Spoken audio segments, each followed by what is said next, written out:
Hello and welcome to another devlog. In today's devlog, I'll be talking to you about two models that I've made. These are my two final devlog devlogs that are oriented around models. The rest will be around my evaluation, a few key parts of my research, maybe some other additional things that I'd like to chuck in the press. So the first one on the agenda for today's video is going to be my very beautiful sort of pokey sword. The actual sort of use of it, as you could imagine, is to poke, not to stab, as there are no edges in which to slice on the sides. Maybe very blunt ones, but the point is obviously the key sort of killing item here. Now, as you can see, the handle.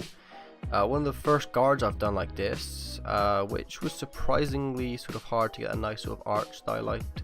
I was able to get it in the end. Had a nice little bit of a deco in the end, which there is actually an end on, which I've just realized during the recording of this. So I'll do a little bit of a live fixing of the end on. Obviously this is problem solving 101 right there, so that has been solved. Problem has been destroyed. Alright, so we've come across that. We're just going to quickly save it just so I don't forget to save it. Student version, and we're going to carry on with the devlog. So that was a bit of problem solving for this week's devlog. Key parts about this, obviously the tip has to be very fine. No end guns here, thank God. It comes in quite naturally, gives it a nice sort of symmetrical point.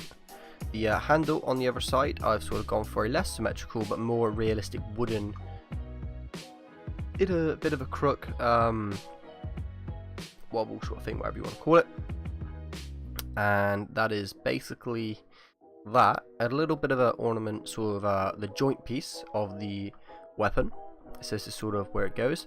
And there's actually never end gun. There's, oh my god, we are finding end guns for days today.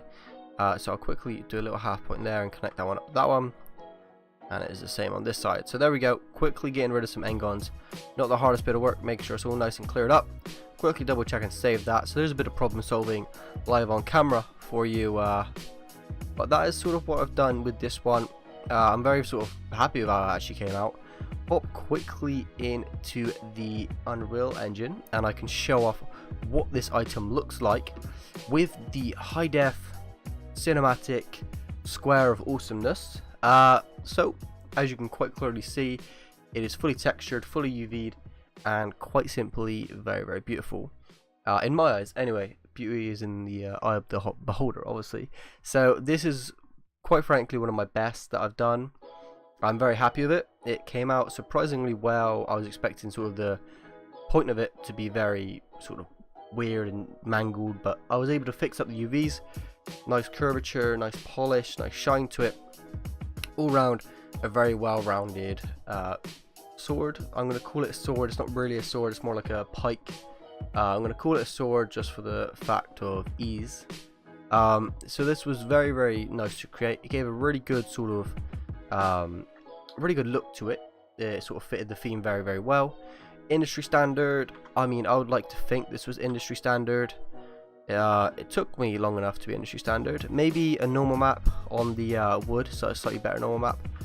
Bevel these edges maybe a little bit, smooth it out, add some different things to it, but overall it actually turned out very nice. So I'm happy with how it looks, and I'm going to continue to sort of like polish this over the presentation weeks and see what I can do.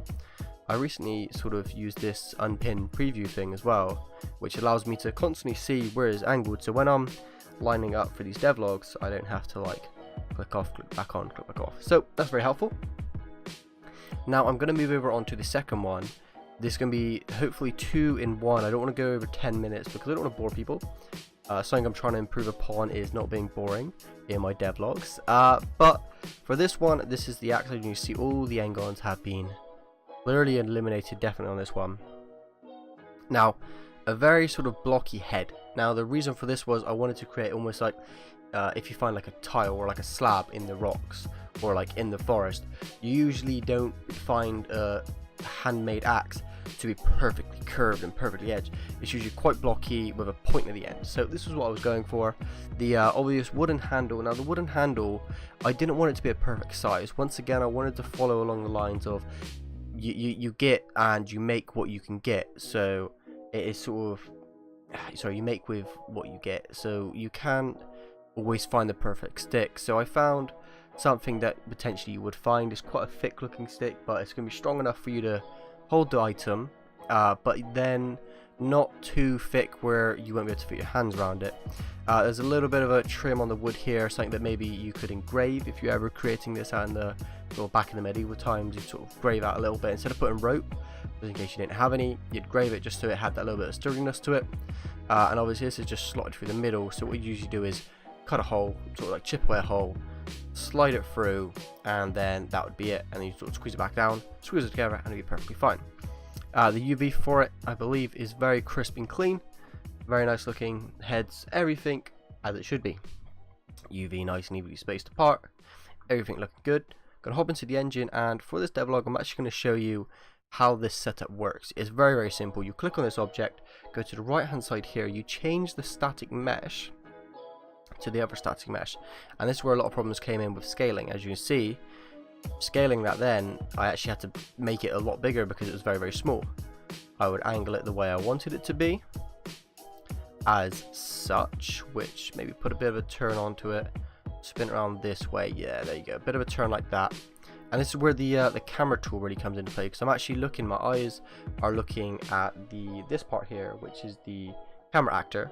So my hands are looking at that part, and I'm able to get a really good sort of idea about where the camera is going to be viewing and what it's going to be able to see.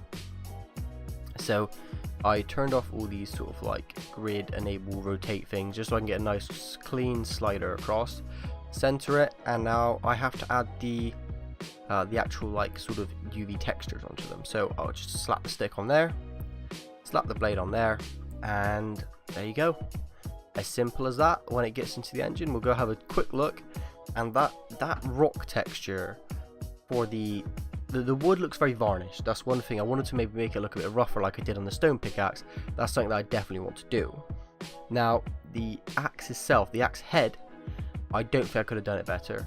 It came out really, really nice. The normal map on it was absolutely perfect, and it's really, really what I was going for. I'm really, really happy with how it came out. And I believe it was either the axe or the pickaxe which was voted for the best model. And I think it's down to the fact that my rock texturing was just very, very good. Like all the little dents and crevices were just pinpoint and really, really, really nice to the eye. So I'm pretty proud that I was able to make that high res, high dev. Like it just, it does, it's sort of it's nice to have that sort of